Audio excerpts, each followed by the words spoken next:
The following is a bonus episode recorded in question and answer format with Mikayla in 2020. Welcome to Journey from Jacob. From our first breath to our last heartbeat, we are all on a journey. Jacob was a biblical character whose journey is documented for our benefit. Like all of us, there were unforgettable moments along the way which required decisiveness. One of those decisions determined his destination. We will not only discuss Jacob's journey, but Israel's as well, right up to date. May this podcast inspire you to make choices along your way that will benefit others and guide you to the destination we all long for. Hello and welcome back.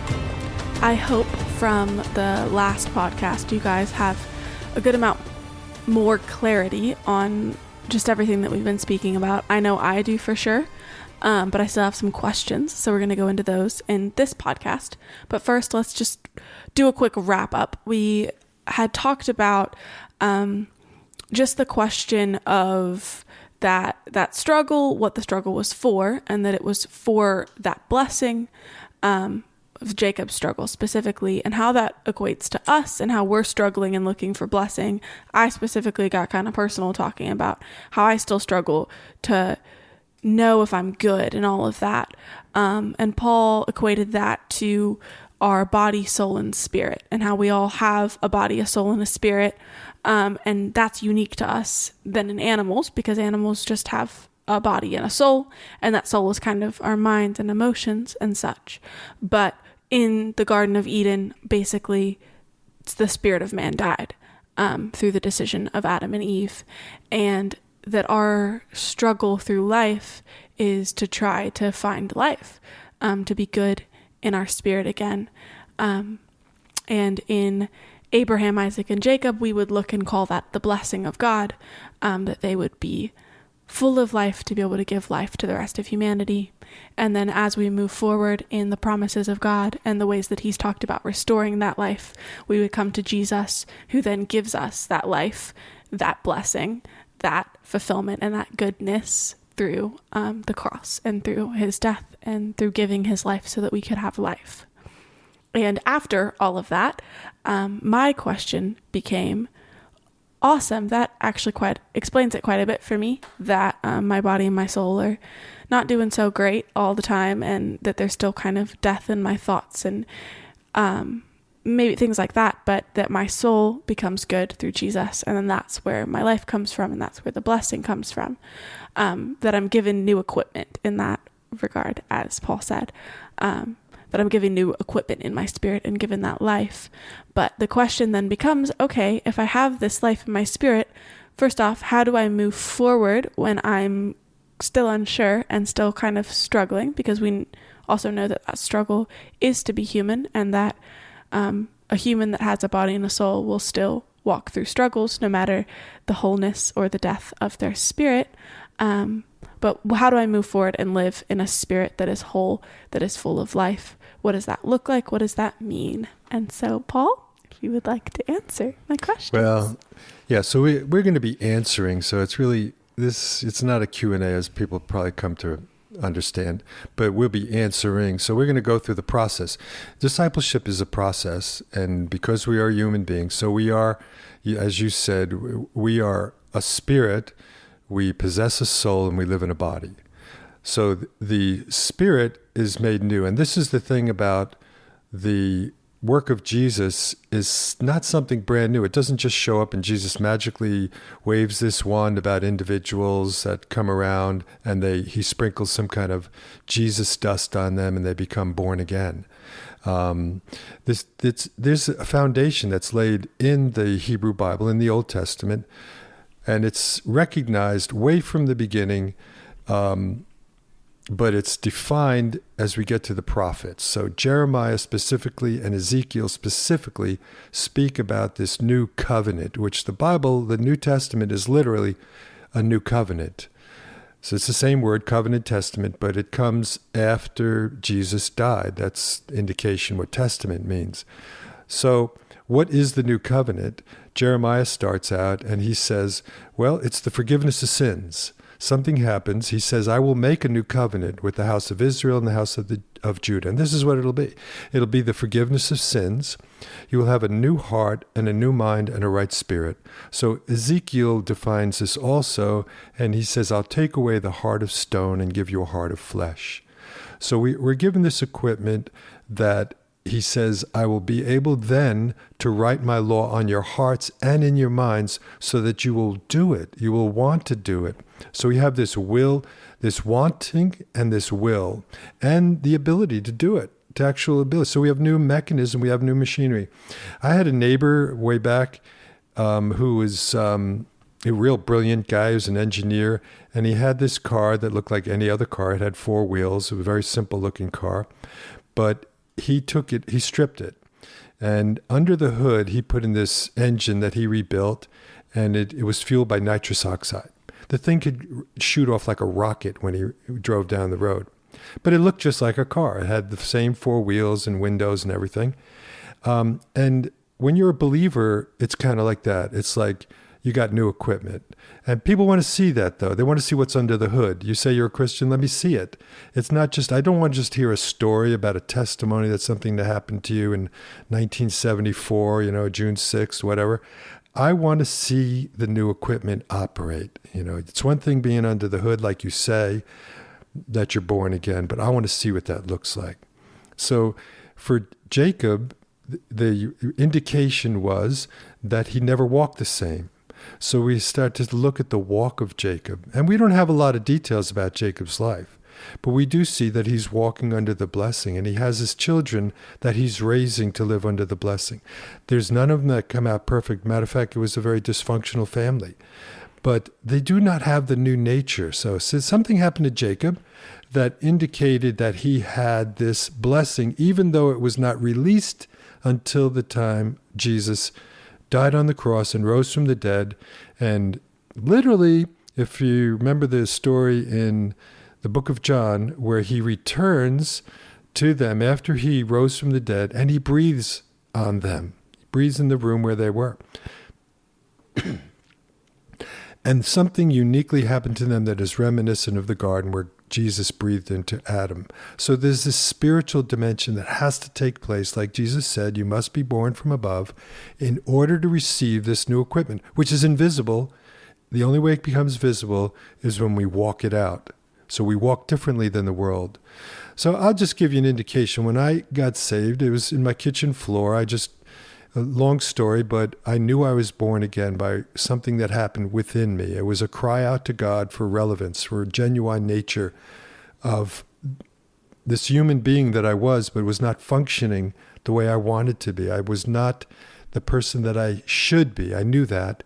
And I didn't know if I could be any better, but I cried out because I was longing for it. And God showed up. And I knew that I was born again without anyone telling me, but when I woke up the next morning, everything was different. And so slowly I realized that my desires had changed. I smoked cigarettes, I smoked pot, I drank, not in great amount by that time, but the desires went away. One by one, the desires for each of those things went away that I no longer wanted. They no longer had any sense of satisfaction because I found that I was satisfied with my relationship with God that I never had before. So my walk began to change. The way I journeyed through life began to change. I was no longer, and this took more time to recognize specifically, that I was just after my own life. I was not the center of my life anymore. And I started to see that the needs of others and the concern for others, that it was not in my nature to think like that. So God literally took away this heart of flesh, this heart of stone, and put in a heart of flesh where I could feel, and this mind which I could think differently, not just about myself. So this new equipment is lodged within our spirit, and then the question is, well, what about your soul?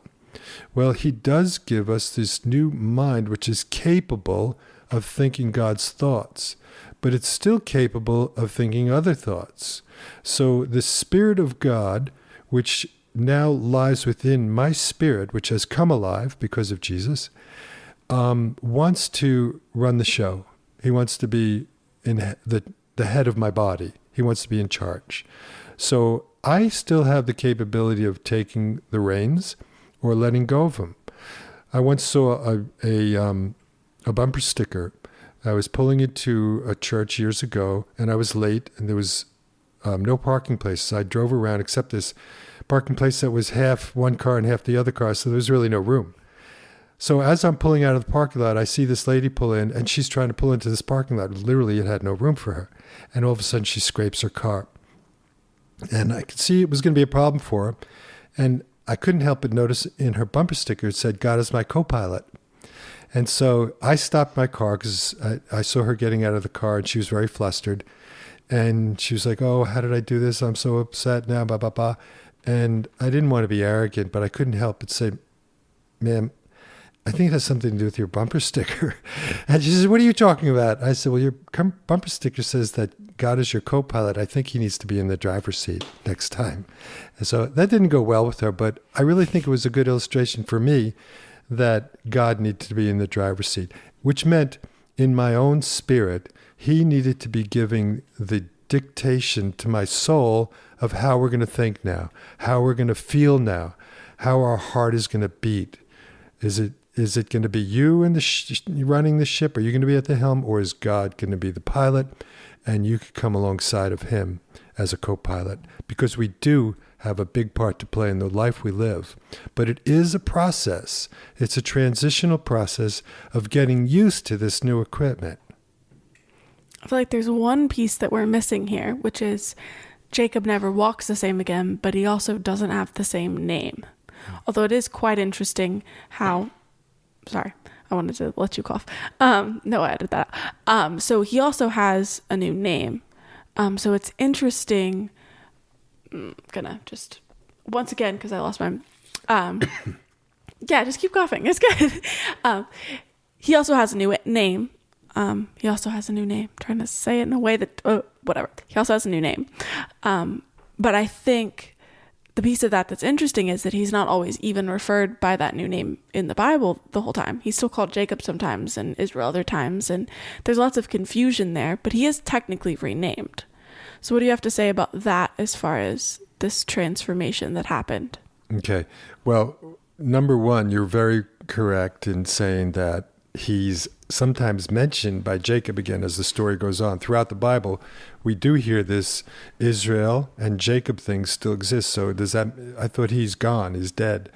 But there's a reason for that, and we'll get into that later, because Israel actually becomes the name of the people that come from Jacob. So his descendants, his children, take on the name Israel as their own name. And so Israel becomes a people, which is the nation. So we have Israel as a people and as a nation. Now remember one thing, just so I can clarify this, that his mother, Rebecca, when she was pregnant, she had twins. And she's told that there are two nations within your womb, which is a very strange thing to be told. But out of her came Esau and Jacob. Jacob becomes Israel. Esau literally becomes Edom, which is another nation. They actually become in conflict.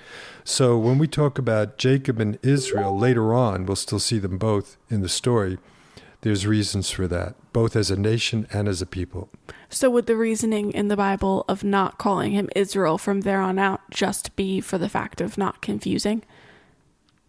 It's not confusing when we see it in context. Yeah, I mean, just to not confuse what Israel means and what Jacob means. Jacob the person, Israel the people. To not confuse the two.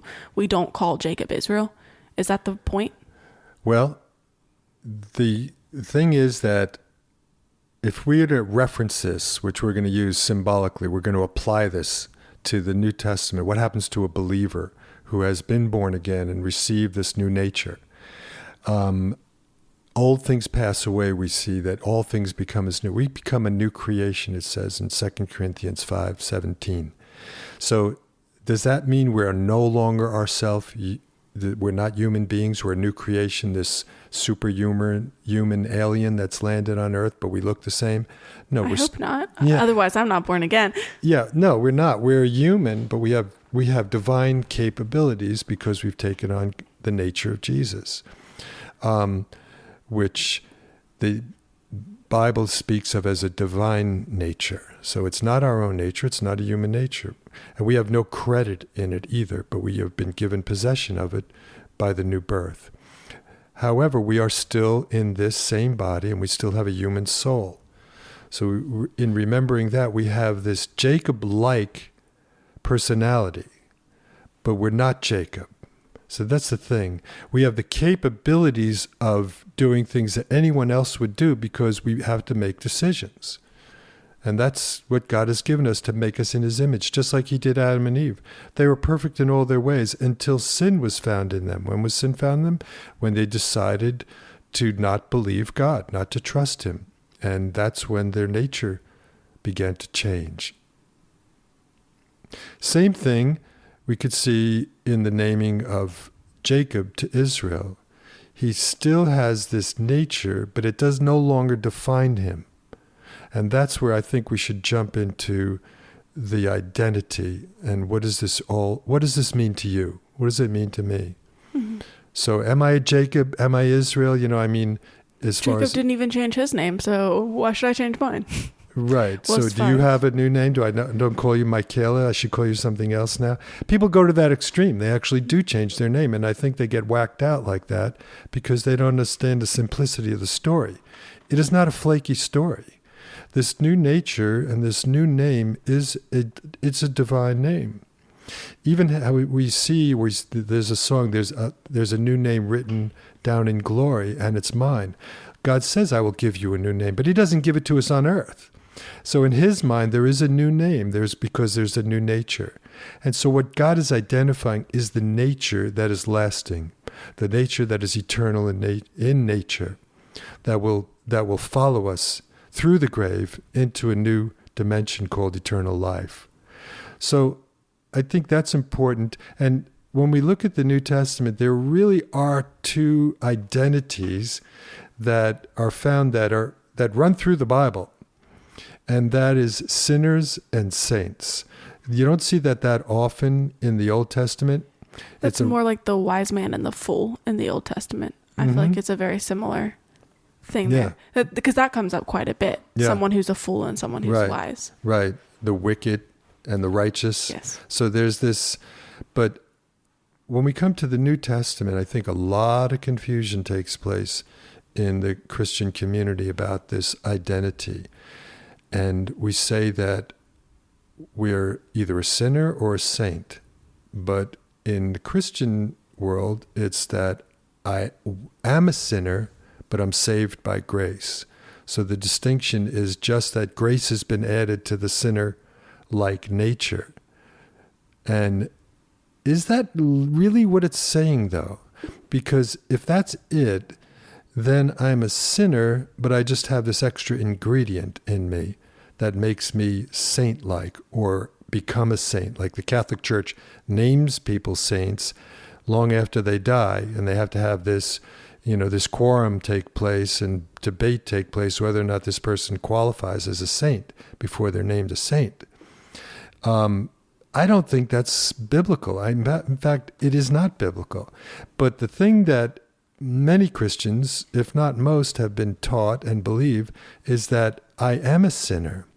I just have been born again, and so I can be different. So I can be a nice guy. I can be good. But there's still this wrestling match. The things I want to do, I don't do. The things I do, I don't want to do. And so there's this internal battle going on that is constant, almost schizophrenic to a point. I don't think that's what the Bible teaches. It's a schizophrenic behavior modification. The schizophrenic, I'm a sinner. I've been covered, so I've got this covering, but I'm supposed to be trying to do what's right, but I'm fighting it and can't always because my nature doesn't let me, yada, yada, yada. Lots of stuff going on there where it becomes schizophrenic, like you're saying. It's like, well, if I am a sinner and I just got grace added to me, if I'm a sinner and I got grace added to me, am I supposed to be perfect? Am I supposed to now be all washed and pure and good, but I'm still a sinner and I'm still going to mess up? So what does that mean? How much am I allowed to before I'm not covered by grace anymore, or am I always covered by grace? And if I'm always covered by grace, then why does it matter if I keep doing what I want to do anyway, instead of dealing with the schizophrenia of it all? Okay. Well, I just went schizophrenic. Yeah. You're not schizophrenic, number one. You don't have this, there's a sense of battle, of control of who's going to run the show, the soul. The Spirit of God wants to be king, and he's a gentleman. We're always told that. So he's not going to force his way, because we're made in God's image again, and that gives us the ability to make decisions. And we're not forced into decisions. We make them.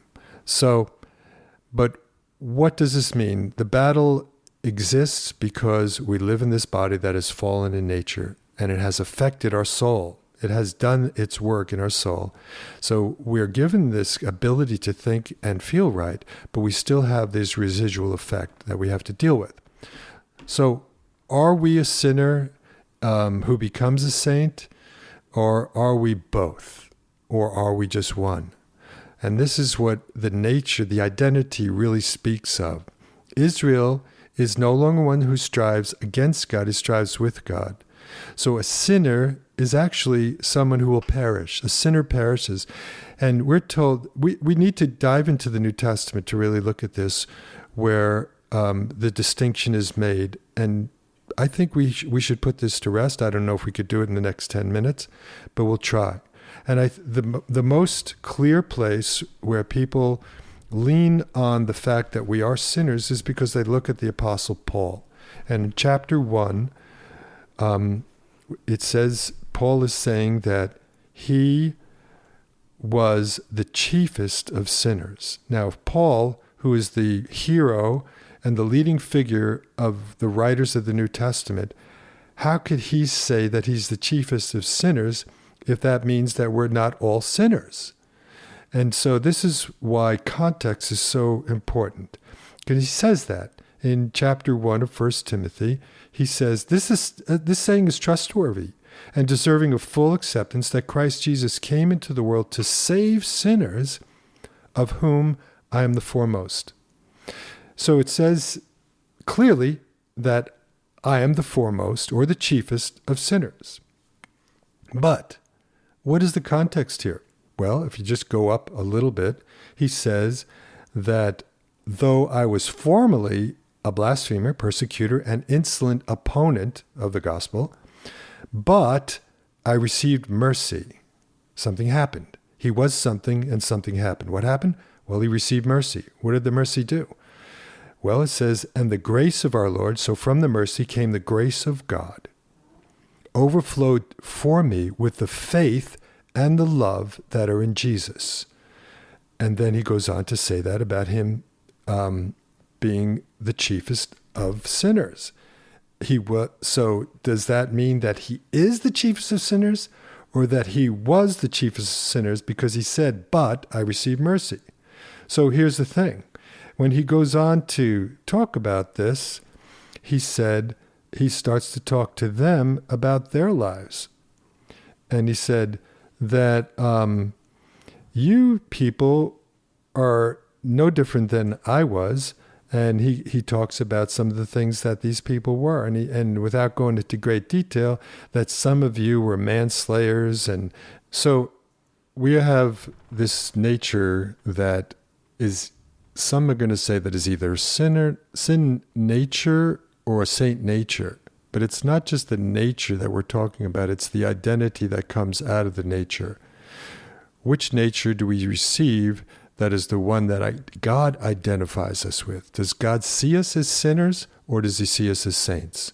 Now, I think this is important because Paul did say that he was the chiefest of sinners. So what does that mean? If he's not a sinner anymore, then what does it mean that when he says he's the chiefest of sinners? Well, we see that it's a past tense thing. That's number one, but people can argue that one. But then if we see, well, if he's not, then show me how he's not a sinner. So sin literally means to miss the mark. Most Christians agree on that, to miss the mark. Simply like shooting an arrow into a bullseye and you miss it. If you just miss that bullseye, then you are literally sinning, according to the definition. That's just the simple definition of a sin, is to miss the mark. So a sinner is someone who misses the mark on a regular basis. Now, why would he call himself the chief of sinners? Well, I think we have to look at what he's talking about. He says, now you're all sinners. We are all fall under that category. There's none righteous, no, not one. That's an Old Testament doctrine and followed through in the New Testament.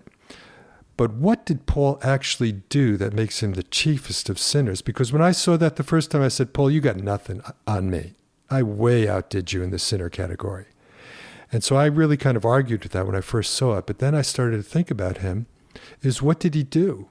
So he was one that was a brilliant man. He was filled with knowledge of the scriptures. He was a Jew of Jews, a Pharisee of Pharisees. And he was considered the most righteous, although they were in the self-righteous category, of anyone he knew. And so what made him the chiefest of sinners is that not only did he miss the mark, but he aimed for the heart of God. When he was persecuting Jesus, he was literally aiming at God's heart, and he wanted to pierce that heart and end it, stop it from beating. That's why he was called the chiefest of sinners. So there is nothing worse than that. I mean, all the bad things that anyone's ever done before cannot compare to wanting to literally kill the Son of God. So that, to me, qualifies him as chiefest of sinners. That's number one. But number two is that the New Testament is addressed to a certain people. If you start reading after the book of Acts, you come to Romans. The first chapter, it says, to the saints in Rome, those who are to become saints, those who are called saints. You get to Corinthians, to the saints who are in Corinth. Get to Ephesians, to the saints who are in Ephesians. Colossia, the saints in Colossia. So it's always addressed to the saints, never addressed to the sinners. Christians are never called sinners. So if they're never called sinners, shouldn't that be one thing about what God is saying to those he's wanting to talk to, is that he doesn't call them sinners. And as a matter of fact, Paul says that we are no longer Gentile sinners. So, because the Gentiles were known as sinners because they were apart from God and the covenant and the commonwealth of Israel. In 2 Corinthians 5, you are a new creation, created in Christ Jesus for good works. Old things pass away. Your sin, the nature of sin, your identity of sin passes away, and all things become new. And it says in Romans 5:8, while we were yet sinners, Jesus died for us. So there's a past tense involved. So what's the difference? Does it really matter, if Jacob was named Jacob, Israel's named Israel, you're a saint, I'm a sinner? Does it really, really matter? Because you're trying to tell me that you don't need sin anymore because you're not a sinner? Well, I'm not saying that at all. Because the reminder is all too often that I'm still human, that I'm still capable of sinning. And 1 John puts that to rest when he says, if anyone says he's without sin, then he's a liar. But we have an escape clause for the consequences of sin, and that is recognition of it, brokenness of it, because it breaks God's heart, and he's written his law, his royal law within our hearts. And so we say, I'm broken, God, by what I just did, what I just said, what I was just thinking. Lord, I'm broken by these things, and I ask you to forgive me and remove them from me. Remove the effect of these things from me so that I could live according to the design and according to my nature. So God does that. He cleanses us and he renews us, and he allows us to walk in that nature and become accustomed to it. So we become accustomed to the new equipment. If you have a 5-speed automobile that's capable of doing great speeds after the third gear, and you keep it in fourth gear, you're never going to have the full capacity of your car, the full capability of running the race or riding the race. So that's kind of what the equipment does. But if we don't use it, it's not that we lose it, it's that we don't run in full capacity.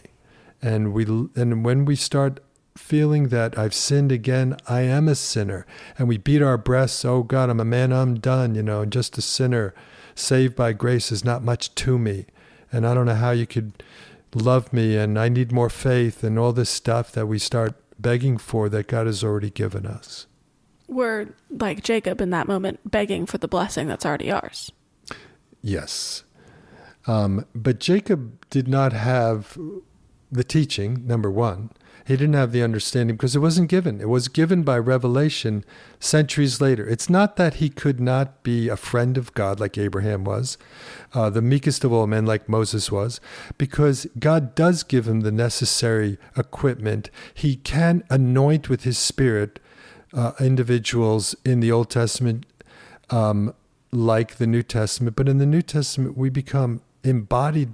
His spirit becomes embodied within us. So there's this difference between residence and coming upon us, for specific activities. So you're meaning that in the Old Testament, comparing that to Jacob, that was just him coming upon them for revelation during different periods of time, and now he's resting with us, on us.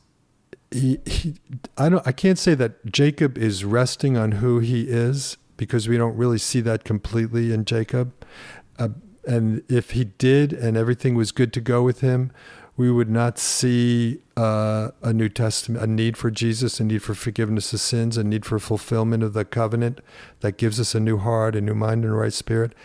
It's this sense of faith becomes active in him, that he could trust God with the information that he has. And it's a more difficult life. It's definitely a more difficult life. The dispensation that they lived through, and I'm not a dispensationalist, but there was a dispensation within this Old Testament era that did not have the same qualities that are given in the New Testament, because they have a problem with sin, and they have to deal with it through the sacrificial system, which has yet to unfold in Jacob's story. But it's not that it's not known to a limited degree, because we see it even in Adam. They sacrificed an animal for the skins because they felt naked and ashamed. They needed some kind of covering. So this information was latent in the human mind that they needed an escape from sin, and the sacrificial system is the beginning that becomes the basis of the law system, which Moses initiated. So I don't want to get ahead of ourselves, but they did not have the new nature functioning. In fact, Moses would say, you're going to keep screwing up. You're going to keep making mistakes. You're going to keep running from God because your hearts are not circumcised yet. You've circumcised the foreskin, but you have not circumcised the heart, which a human being cannot do.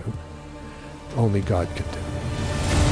We bless you for taking the time to consider this message. May it cause you to be fruitful and effective and lead others along the way with confidence and determination. Check out our website at comfortmypeople.com to become better informed and equipped to restore righteousness to the people of Israel, America, and beyond. Please consider sharing this and visit us on social media. Shalom and blessings.